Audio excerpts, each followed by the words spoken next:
This is AIM Agenda. With me now, Liberal Senator James Paterson. Senator, thanks very much for your time. First of all, the latest intervention from Tony Abbott this Easter Monday, what do you make of it? Well, I was listening earlier to Andrew Lee's comments on your program, Kieran, and I hope he takes this as a compliment, but as a political commentator on the Liberal Party, he makes a great economist. Andrew's so far wide of the mark there. The truth is, Tony is a backbencher, and like any backbencher, he's free to make the case for his ideas as often as he likes and however he likes. Obviously, as a former Prime Minister, his ideas might generate a bit more attention than my ideas or the ideas of my other backbench colleagues. So with that extra power, I guess, becomes extra responsibility to exercise it, carefully and reasonably and judiciously, and I'm sure that he's very mindful of that. But I don't have a problem with any member of the backbench, even a former Prime Minister, being out there arguing for the things they believe in. You don't feel it's an attempt to undermine the leadership? Last time he came out with his 5-point plan, he was very strongly criticised publicly on this program by the Finance Minister, Matthias Cormann.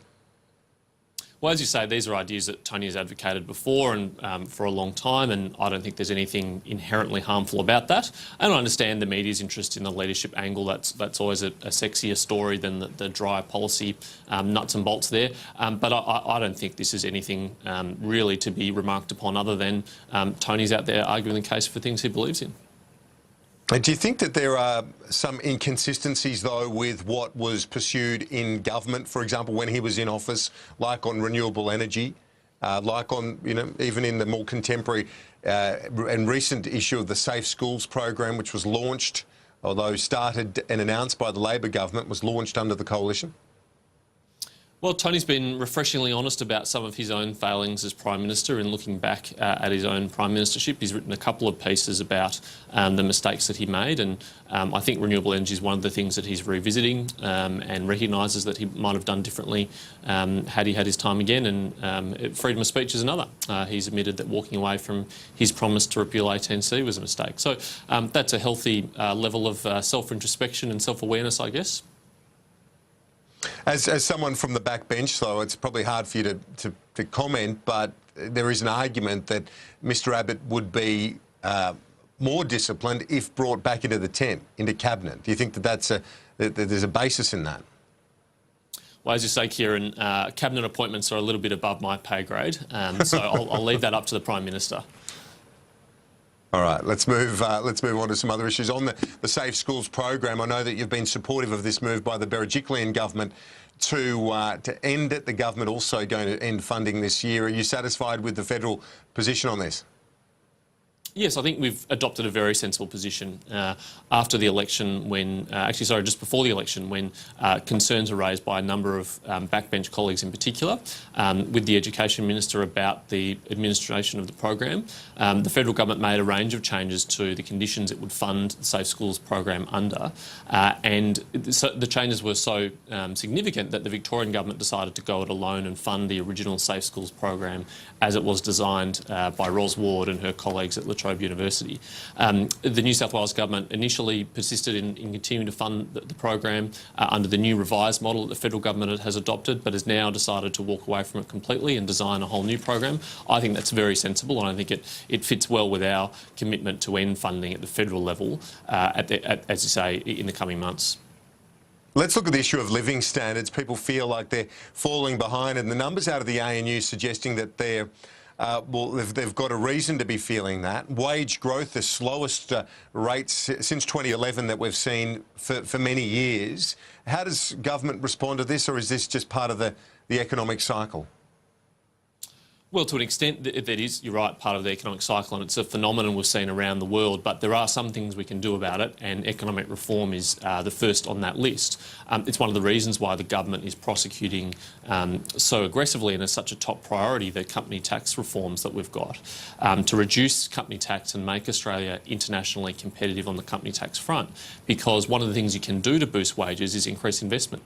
And if we're able to attract more investment into Australia, then ultimately that will flow through to wages and growth, and that's the unambiguous advice we'd had from the Treasury. That's certainly the view that the Labor Party used to hold, that Bill Shorten used to hold when he was a minister in the Treasury portfolio. So I think the evidence is clear that by reducing company tax you can boost wages, and that's a good thing. Do you think that the government has been focusing on this issue of living standards, of cost of living enough? Because when you look at this very sluggish wage growth and then you then focus in on things where we've seen spikes in costs, like childcare, for example, people are very much hurting. And there's no surprise that the Sydney Morning Herald today suggesting this young couple in Annandale having to go to Mudgee to buy a house. You've got that housing affordability issue as well, so prevalent in your part of the world, also in Sydney. Well, you're right, Kieran, that, and you mentioned childcare, and this is one of the reasons why the government's been working so long to reform childcare and deal with some of these escalating costs and make sure that families can afford to send their children to childcare. And housing affordability is now a top priority for the government, and that's something that you'll see in this budget. But as I've said before, Kieran, we shouldn't have too high expectations about what a single federal budget can achieve on the housing affordability front. It's a problem that's been created through 3 tiers of government, and we'll have to work collectively together to solve it, and that will take time. Are you worried that the government's raised expectations in this regard, given that it is limited what you can do? Well, I think it's understandable for young Australians, my generation, who really want to get into the home market, to have high expectations. They should expect that it shouldn't require them to move to Mudgee to order to buy their first home. They should be able to buy their first home in the city in which they live and work, as your previous guest said. But it is something that it's a problem that's come together over time, and it's particularly prevalent at the state level, where not enough land has been released for housing development, and the regulation of how to build a home on that land has become more expensive and more slow, and that has to be dealt with in order to fix this problem. And finally, James Paterson, the Labor Party hardly overwhelmed by the numbers that have been released by Matt Canavan on Adani, on the coal mine.